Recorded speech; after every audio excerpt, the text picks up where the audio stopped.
그 추웠던 겨울도 다 지나가고 따뜻한 봄이 되었습니다.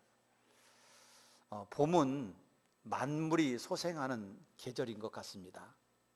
그래서 죽었던 나무 같은 것에서도 새싹이 돋아나고 또 꽃이 만발해서 죽은 것이 다시 살아나는 것처럼 느껴지게 되는 그런 계절입니다. 그래서 봄이라고 하는 것은 아마 부활의 계절인 것 같습니다. 그래서인지 종교개혁자 마르틴 루터도 이런 말을 했습니다. 봄철이 되어 새롭게 움트는 새싹마다, 피어나는 꽃잎마다 주님께서 부활의 약속을 새겨 놓으셨다. 피어나는 나뭇잎마다 또 새롭게 피어나는 꽃잎마다 주님께서 부활의 약속을 새겨 놓으셨다. 참 의미 있고 또 우리가 생각할 만한 그런 이야기인 것 같습니다. 4월은 부활의 계절입니다. 부활절은 부활절 하루만 지키면서 끝나는 게 아니라 우리가 부활을 기억하면서 부활의 신앙을 가지고 늘 믿음으로 살아가야 될 줄로 믿습니다. 오늘 우리가 함께 읽은 본문 말씀은 예수님께서 부활하신 바로 그날에 예루살렘에서 엠마오로 내려가는 두 제자의 이야기입니다. 두 제자는 평소에 주님을 늘 의지하면서 믿고 살았습니다. 그런데 예수님께서 십자가에 못 박혀 죽은 것입니다. 이들이 사흘째 되는 날 부활에 관한 소식을 들었지만 이들은 예수님이 죽었고 또 자기들은 부활의 주님을 만나지 못했기 때문에 마음이 낙심이 되고 또 너무나도 절망한 나머지 그들은 예루살렘을 떠나서 자기의 고향 엠마오로 내려가고 있었습니다. 그때 부활의 주님이 그들에게 나타나셔서 그들과 함께 동행을 했지만 그들은 부활의 주님을 알아보지 못했습니다. 한참 동안 이런 이야기 저런 얘기 주고받으면서 오랜 길을 걸어갔지만 그들은 부활의 주님을 알아보지 못했던 것입니다. 왜 두 제자가 부활의 주님을 알아보지 못했을까?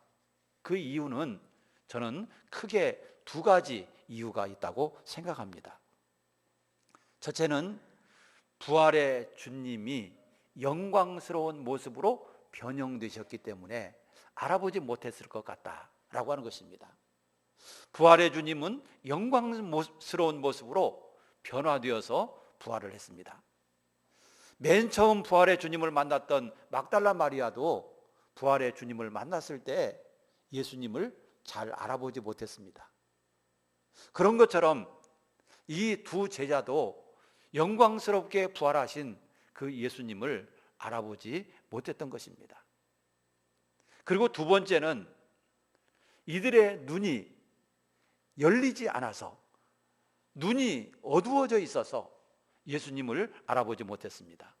누가복음 24장 16절 말씀에 보면 그들의 눈이 가려져서 그인 줄 알아보지 못하거늘 이라고 표현하고 있습니다. 그들의 눈이 가려졌다. 이게 무슨 의미겠습니까? 그들이 눈이 가려졌다고 하는 것은 영적인 눈이 열리지 않았다라고 하는 겁니다. 아무리 예수님께서 부활의 모습으로 변형되셨다 해도 예수님의 모습이 남아 있는 겁니다. 그럼에도 불구하고 이들이 예수님이신 줄 알아보지 못했다라고 하는 것은 그들의 눈이 가려져 있었기 때문이다 라고 하는 사실입니다. 여러분, 공부를 하지 않은 사람들은 글씨를 보고도 읽을 줄 모릅니다. 그래서 옛말에 그런 속담이 있습니다. 낯 놓고 기억자도 모른다. 여러분, 한글을 공부하지 않은 사람은 낯이 기억자같이 생겼는데 그 낯을 옆에 놓고도 그게 무슨 자인지를 모르는 겁니다. 이게 발전해서 이런 속담이 또 생겼습니다. 알파벳을 공부하지 않은 사람, 이런 사람들은 빨래집게를 놓고도 A자를 모른다. 빨래집게가 A자같이 생겼잖아요. 그런데 그걸 모르는 거예요. 여러분, 영적으로도 눈이 가려지고 영적으로도 눈이 어두워진 사람은 아무리 뭐 하나님의 나라가 어떻고 천국과 지옥이 어떻고 이 얘기해 줘도 알지 못하는 겁니다. 왜냐하면 영적인 눈이 가려져 있기 때문이다 라고 하는 것이죠.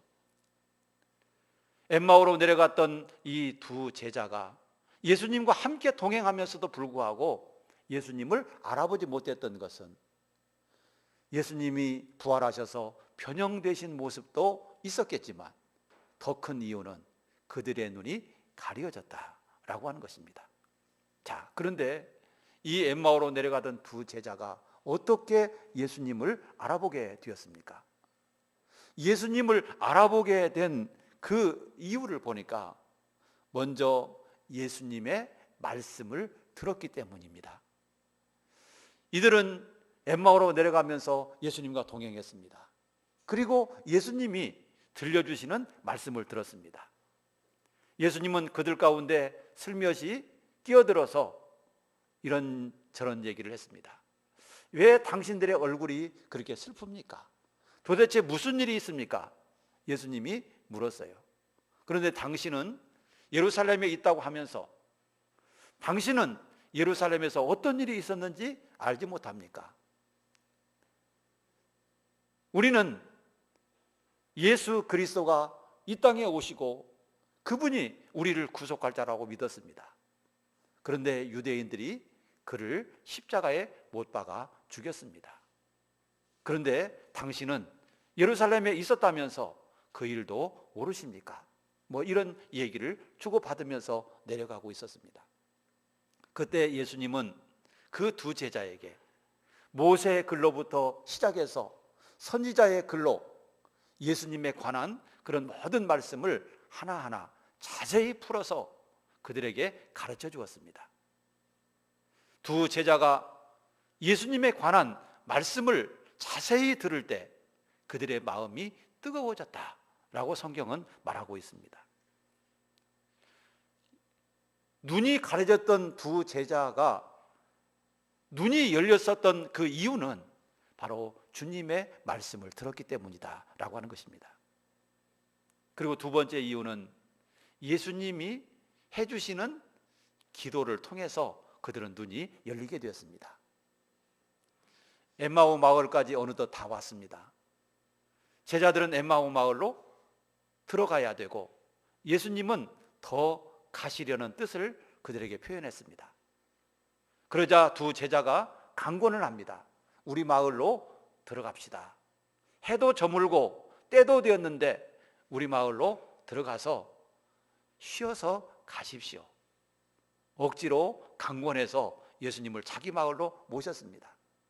그리고 예수님에게 떡을 대접을 했습니다. 그때 예수님께서 떡을 대접받으시고 그들을 위해서 기도해 주셨어요. 그러자 그들의 눈이 밝아졌다라고 성경은 말하고 있습니다. 여러분, 눈이 가려졌던 제자들의 눈이 언제 열리게 되었습니까? 오늘 말씀해 보면 두 가지가 있을 때 그들의 눈이 열리게 되는 것을 보게 됩니다. 하나는 주님의 말씀을 들어야 하고 또 하나는 기도가 뒷받침돼야 된다라고 하는 사실이죠. 여러분, 이 세상에 살고 있는 모든 사람들도 하나님의 말씀이 들려지고 또 기도가 뒷받침될 때 영적인 눈이 열려지게 될 줄로 믿습니다.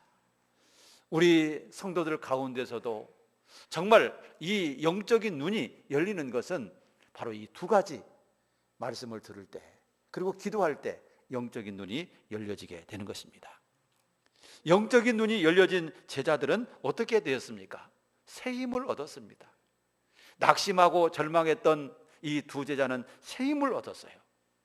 부활의 주님을 만났고 그들은 부활의 주님으로부터 말씀을 들었고 예수님의 기도를 통해서 그들은 새 힘을 얻게 되었어요. 그리고 그들은 곧바로 예루살렘으로 다시 돌아가게 된 것입니다. 오늘 본문 말씀 33절에 보면 그랬습니다. 곧 그때로 일어나 예루살렘에 돌아가 보니 두 제자는 예수님의 말씀을 듣고 영적인 눈이 열리고 새 힘을 얻고 그리고 곧바로 예루살렘으로 돌아갔다고 그랬습니다. 예루살렘은 어떤 곳입니까? 예루살렘은 예수님이 죽으신 곳입니다. 자기 자신들에게 절망을 안겨준 곳입니다. 그러나 두 제자는 예수님으로부터 새 힘을 얻고 다시 예루살렘으로 돌아간 것입니다. 예루살렘에 돌아가 봤더니 열한 사도가 모여 있었습니다. 그러면서 그들이 서로 예수님의 부활에 관한 이야기를 나누고 있었습니다. 시몬이라고 하는 제자는 이렇게 말을 했습니다. 자, 예수님이 살아나셨습니다. 예수님이 살아나셨습니다. 나도 그것을 보았습니다. 그리고 또 어떤 제자는 우리 가운데 있던 여인들이 예수님을 보았다고 합니다. 그러면서 부활에 관한 이야기를 서로 나누고 있었어요. 그때 이 두 제자도 열한 사도와 함께 자기들이 보았던 그 예수님에 대해서, 자기들이 경험했던 그 예수님에 대해서 간증을 그들도 하게 된 것입니다. 여러분, 이렇게 부활의 주님을 만난 제자들은 마음의 용기를 얻고 또 새롭게 변화를 받고 새로운 사람으로 인생을 살아가게 되는 것을 보게 되는 것입니다. 부활의 주님을 만난 사람과 부활의 주님을 만나지 못한 사람과 너무나도 큰 차이가 있습니다. 부활의 주님을 만난 사람은 믿음으로 아무리 어려운 절망 가운데서도 믿음으로 살아가지만 부활의 주님을 만나지 못한 제자들은 계속 절망 가운데 살아갈 수밖에 없는 것입니다. 우리들도 이 세상을 살아가면서 늘 어려운 가운데서도 부활의 주님과 함께하면서 새 희망으로 살아갈 수 있게 되기를 축복합니다. 부활의 주님을 만난 사람들은 오늘 말씀해 보니까 변화의 축복을 받는 것을 보게 됩니다. 어떤 변화의 축복을 받는가? 저는 세 가지로 나누어 말씀을 드리고자 합니다. 첫째는 절망에서 희망으로 변화한다 라고 하는 것입니다. 부활의 주님을 만나지 못했던 두 제자는 절망 가운데서 예루살렘에서 엠마오로 내려가고 있었습니다. 그런데 부활의 주님을 만난 후에 이 두 제자는 절망 가운데서 희망으로 바꿔졌습니다. 부활의 주님을 만나고 그들은 기쁨이 넘쳤습니다. 희망으로 가득 찼습니다. 용기를 얻었습니다. 부활의 주님을 만나지 못했을 때는 절망하고 낙담했던 제자들이 부활의 주님을 만나고서는 희망과 기쁨을 얻게 된 것입니다. 우리도 우리 마음 가운데 늘 부활의 주님이 계실 때 우리 마음에도 늘 희망과 기쁨이 있게 될 것입니다. 부활의 소망과 부활의 신앙을 가지고 살아갈 때 모든 어려움을 이기고 절망을 이기고 승리하며 살아갈 수 있게 될 줄로 믿습니다. 절망은 인생을 망치는 독소라고 말을 했습니다. 우리가 잘 아는 키에르케고르는 이렇게 말을 했습니다. 절망, 그것은 죽음에 이르는 병이다. 여러분, 죽음에 이르는 병이 뭔가? 바로 그것이 절망이라고 하는 것입니다. 그런데 키에르케고르가 말하는 절망이라고 하는 것은 바로 불신앙에서 오는 절망인 것입니다. 하나님을 믿지 않는 데서 오는 절망을 가리키는 것입니다. 하나님을 믿지 않는 사람들은 희망이 없어요. 왜냐하면 이 세상이 전부이기 때문입니다. 그렇기 때문에 영원한 희망이 없어요. 그렇기 때문에 조금만 어려워도 절망하고 낙심하고 자살하고 여러분 죽음을 선택하는 사람들이 많이 있는 것입니다. 이 세상을 살아가기 힘들어도 부활 신앙을 가진 사람들은 절망하지 않습니다. 소망을 갖습니다. 기쁘게 살아가는 것입니다. 성도는 아무리 이 세상이 어려워도 죽음의 순간에도 절대로 절망하지 않습니다. 왜냐하면 죽음 후에는 영원한 천국이 있기 때문인 것입니다. 여러분, 이 세상에서 제일로 어려운 게 뭐겠어요? 제일로 어려운 거, 그게 죽는 거 아니겠습니까? 그런데 우리 예수 믿는 사람들에게는 죽음에도 희망이 있는 거예요. 왜냐하면 바로 천국이 우리 앞에 있기 때문이라고 믿습니다. 천국이 우리 앞에 있어요. 그렇기 때문에 우리 예수 믿는 사람들, 부활의 신앙과 부활의 소망을 가진 사람들은 절대로 죽음 앞에서도 절망하지 않고 꿋꿋이 살아간다라고 하는 사실입니다. 부활의 주님을 만난 사람은 이렇게 변화합니다. 절망에서 희망으로 변화가 되는 거예요. 그리고 두 번째로는 부활의 주님을 만난 사람은 허무한 인생에서 사명의 인생으로 변화가 됩니다. 여러분, 이 두 제자, 부활의 주님을 만나지 못했던 두 제자는 절망 가운데 빠졌어요. 허무 가운데 빠졌어요.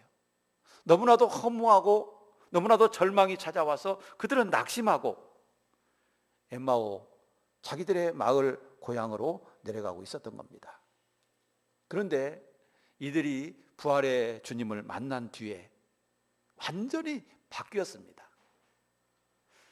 허무와 절망이 아니라 그들은 희망과 또 사명감이 충만한 그런 사람으로 변화가 되었다라고 하는 사실입니다. 그래서 그들은 다시 새 힘을 얻고 예루살렘으로 돌아가게 된 것입니다. 그리고 부활의 주님을 전하기 시작했습니다. 다른 제자들과 같이 자기들이 만난 주님, 자기들에게 말씀을 풀어주시고 자기들을 위해서 기도해 주신 그 주님을 간증했습니다. 주님의 말씀을 듣기 전에는 예수님을 알아보지 못했습니다만 주님을 만난 뒤에, 그리고 주님의 말씀을 듣고 주님의 기도를 들은 뒤에 그들은 주님을 알아보게 되었다라고 하는 그런 간증도 그들에게 들려주었습니다. 부활의 주님을 만나기 전에는 허무와 절망 속에서 살았지만 부활의 주님을 만난 후에는 예수 그리스도를 증거하고 다른 제자들에게 자기들이 만난 예수를 전하는 사명의 사람으로 바꿔졌다라고 하는 것입니다.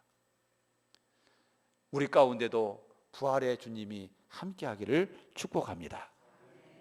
마지막으로 부활의 주님을 만나면 사망에서 생명으로 변화가 됩니다. 예수님은 말씀하셨습니다. 나는 부활이요 생명이니 나를 믿는 자는 죽어도 살겠고 그랬습니다. 여러분, 예수님은 우리에게 생명을 주신 분이에요. 영원한 생명을 주신 분이에요. 그렇기 때문에 우리 마음에도 부활의 신앙이 있고 부활의 주님을 만난 사람은 영원한 생명을 얻게 될 줄로 믿습니다. 우리 인간은 죄로 인해 죽을 수밖에 없었던 우리가 예수님 때문에 구원받고 영생을 얻었어요. 예수 그리스도께서 부활했기 때문에 우리도 부활의 소망을 가질 수 있게 된 것입니다. 여러분, 우리 예수님이 계시지 않았더라면 우리는 영원한 죽음 가운데 있었을 것이지만 예수님이 이 땅에 오시고 우리를 위해서 십자가에 죽으시고 그 죽음을 이기시고 다시 부활하심으로 말미암아 우리는 사망에서 생명으로 옮겨지게 된 것입니다. 부활의 주님을 우리 마음속에 늘 간직하고 인생을 살아갈 수 있게 되기를 바랍니다. 예수님이 가르치신 영생은 장수하는 것과 다릅니다. 그리고 이 세상에서 죽었다가 살아난 것과 다릅니다. 예를 들어서 나사로가 죽었다가 살아났는데 이것을 부활이라고 말하지 않습니다. 12살 먹은 소녀가 죽었다가 살아났는데 이것을 부활이라고 말하지 않습니다. 부활이라고 하는 것은 영원히 사는 겁니다. 나사로는 살아났다가 얼마 후에 자기의 수명을 다하고 죽었어요. 12살 먹은 소녀도 얼마 동안 살다가 그가 생명이 다해서 죽었습니다. 이런 다시 살아나는 것은 부활이라고 말할 수가 없습니다. 부활은 죽지 않고 영원히 살아가는 것이 부활입니다. 우리 예수 그리스도를 믿는 사람은 바로 이런 부활에 이르게 되는 것입니다. 나는 부활이요 생명이니, 바로 이 말씀은 예수 그리스도를 믿는 사람은 영원히 죽지 않고 영원히 사는 것을 의미하고 있는 것입니다. 우리 성도님들이 마음속에 늘 이런 부활의 신앙을 가지고 살아가기를 바랍니다. 어느 성도 묘비에 이런 글이 적혀 있었습니다. 천국에서 만납시다. 묘비는 간단하게 문구를 쓰지요. 그런데 이 성도의 묘비에 천국에서 만납시다 라고 하는 그런 문구가 쓰여져 있었습니다. 아마 이분은 평소에 이 세상을 살아가면서 늘 천국 소망을 가지고 살아간 것 같습니다. 그래서 내가 지금 죽는다 해도 육신이 죽는 것이지 우리의 영혼이 죽고 또 영혼이 죽는 것이 아니다 라고 하는 것을 늘 믿었던 사람이었을 것입니다. 그래서 아마도 사랑하는 가족들에게 천국에서 만납시다, 아마 그런 유언을 남기거나 평소에 그런 믿음으로 살아갔던 그런 사람인 것 같습니다. 여러분, 우리도 이 세상을 살다가 이 세상을 떠날 때는 영원한 하나님 나라 가게 됩니다. 그런데 어떤 사람이 이렇게 하나님의 나라 가게 됩니까? 그것은 부활 신앙을 가지고 살아가는 사람일 줄로 믿습니다. 영국의 윈스턴 처칠이라고 하는 수상이 있었습니다. 그런데 그 윈스턴 처칠이 세상을 떠나기 전에 이런 유언을 남겼습니다. 나의 장례식 날, 나의 장례식이 시작될 때 취침 나팔을 불어주고 마지막 시간에는 기상 나팔을 불어주십시오 라고 이렇게 유언을 남기고 죽었답니다. 자기의 장례식 처음 시작할 때 취침 나팔을 불어주고 자기 장례식이 끝날 때 기상 나팔을 불어달라는 거예요. 아마도 여기에는 윈스턴 처칠의 신앙과 소망이 담겨져 있으리라고 믿습니다. 지금 내가 잠자는 것처럼 죽지만 마지막 날에는 잠자던 사람이 기상나팔 소리를 듣고 일어나듯이 나도 부활하게 될 것이다 라고 하는 메시지를 주는 것이라고 생각을 합니다. 여러분, 우리 예수 믿는 성도들은 죽음이 성경에 보니까 잠자는 것이라고 그랬어요. 예수 그리스도의 이 죽음처럼 우리도 잠깐 잠자는 듯이 우리는 쉬었다가 예수 그리스도가 재림하시는 날 다시 영원한 부활로 나오게 될 줄로 믿습니다. 그래서 우리 예수 믿는 사람들은 영원히 살게 되는 것입니다. 우리 성도님들은 정말 부활 신앙과 부활 소망으로 이 세상을 살아가기를 바랍니다. 오늘 본문 말씀 속에서 보면 이 두 제자는 처음에 예수님을 알아보지 못했지만 예수님의 말씀을 듣고 또 예수님의 기도를 통해서 부활의 주님을 만났습니다. 그리고 그들은 새 힘을 얻었고 사명의 사람으로 바꿔졌습니다. 절망에서 희망으로 바꿔졌고 허무에서 사명감을 가진 사람으로 바꿔졌고 또 그들은 영원한 생명을 얻는 이런 축복의 사람으로 변화가 된 것입니다. 바로 그들이 부활의 주님을 만났을 때 이 축복이 그들에게 주어졌던 것입니다. 우리도 이 세상을 살아가면서 늘 예수 그리스도를 믿을 뿐만 아니라 부활의 신앙을 가지고 믿음으로 살아가기를 주의 이름으로 축복합니다. 기도하겠습니다. 하나님 아버지, 감사합니다. 오늘도 우리 가운데 함께 하신 하나님을 찬양합니다. 두 제자가 부활의 주님을 만났듯이 우리들도 주님을 늘 체험하고 부활의 주님을 우리 마음속에 모시고 부활 신앙을 가지고 살아가도록 축복하여 주시옵소서. 그래서 모든 절망을 이기고 죽음을 이기고 영원한 승리의 삶을 살아가도록 인도해 주시옵소서. 예수님 이름으로 기도드리옵나이다. 아멘.